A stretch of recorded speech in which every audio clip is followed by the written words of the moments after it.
They say love is priceless, but Tinder proved that love can be bought, sold, and engineered, one swipe at a time. On the surface, Tinder is just a dating app, a place to meet someone, flirt, maybe even fall in love. But beneath the swipes lies one of the most cunning business models of the 21st century. An empire built not on helping people find the one, but on keeping them endlessly searching. This isn't about love. This is about money. And Tinder has mastered the art of turning human desire into billions of dollars. The birth of swipe culture. Tinder was born in 2012, created by a small group of entrepreneurs at a Los Angeles startup incubator. The idea was simple but revolutionary. A stack of faces and a choice. Left for no, right for yes. A digital slot machine for love.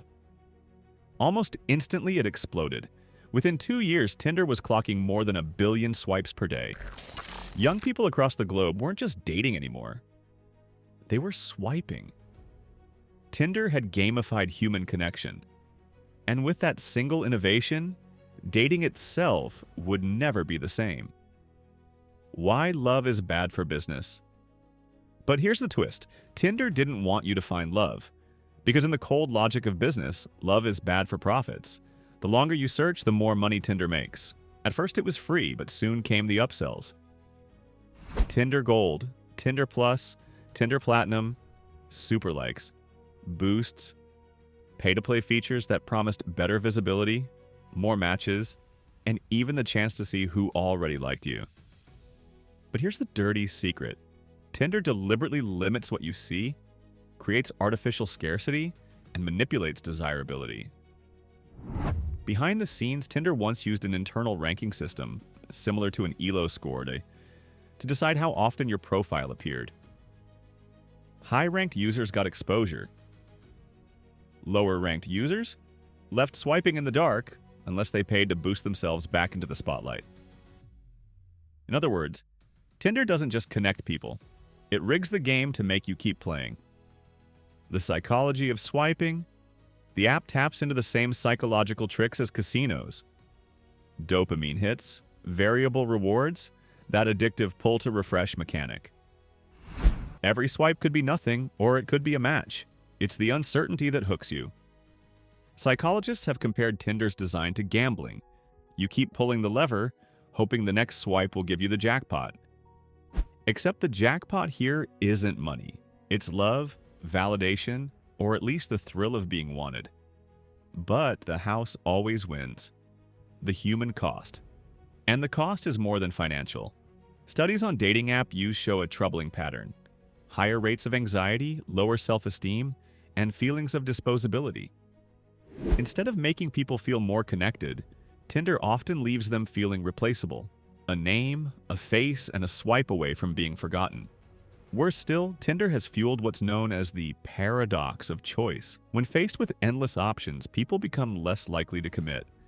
They swipe not because they're dissatisfied, but because they believe something better might be one swipe away. The result? Millions of half-finished conversations, ghosted connections, and relationships that feel temporary by design. What began as a tool to help people meet has quietly reshaped how we think about love itself. Scandals and swindlers. And then came the scandals. The Netflix documentary The Tinder Swindler revealed how con artists could weaponize the platform, scamming women out of hundreds of thousands of dollars by exploiting emotional vulnerability. It wasn't an isolated case. Law enforcement, agencies worldwide have flagged romance scams as one of the fastest growing forms of fraud. And while scammers run wild, Tinder has faced criticism for its handling of harassment and safety issues. For years, critics have accused the company of failing to protect users from predators, fake accounts, and even violent offenders. And yet, Tinder has carried on, stronger than ever, owning modern love. That's partly because Tinder isn't just Tinder. Its parent company, Match Group, owns nearly every major dating app you can think of. Hinge, OkCupid, Plenty of Fish, Match.com, and more. Together, they dominate the dating industry, raking in billions in revenue every year. In effect, Match Group owns modern love. Whether you're looking for a casual hookup, a serious relationship, or even marriage, the odds are you're using one of their platforms. It's not about creating successful couples. It's about capturing the entire market of human connection. Selling hope. But here's the genius and the danger. Tinder doesn't sell love, it sells the hope of love. Just like a casino doesn't sell money, it sells the chance of winning. And that hope is powerful.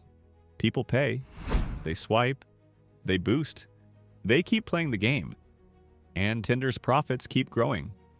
In recent years, Tinder has generated over $1 billion annually from subscriptions and in-app purchases. But every time you feel lonely, rejected, or bored, the app is waiting, ready to offer you another spin of the wheel. The future of love. The bigger question is, what does this mean for us? We live in a world where one of the most sacred human experiences, love, has been engineered into an algorithm designed not to help us find it, but to make us endlessly chase it. The consequences are everywhere. Rising loneliness, declining marriage rates, a generation caught between endless options and endless dissatisfaction. And yet Tinder's brilliance cannot be denied. It took something primal, the human need for connection, and built a global empire. It's the ultimate example of how capitalism doesn't just sell us products, it sells us ourselves. The house always wins. So the next time you swipe right, remember, you're not just looking for love. You're playing a game designed to keep you hooked. A game where the odds are stacked against you. A game where the house always wins. Because Tinder doesn't care if you find the one. It only cares that you keep swiping. We can learn a thing or two from Tinder on how to run an online service business. Thank you for watching and liking this video. Please stick around for the next video.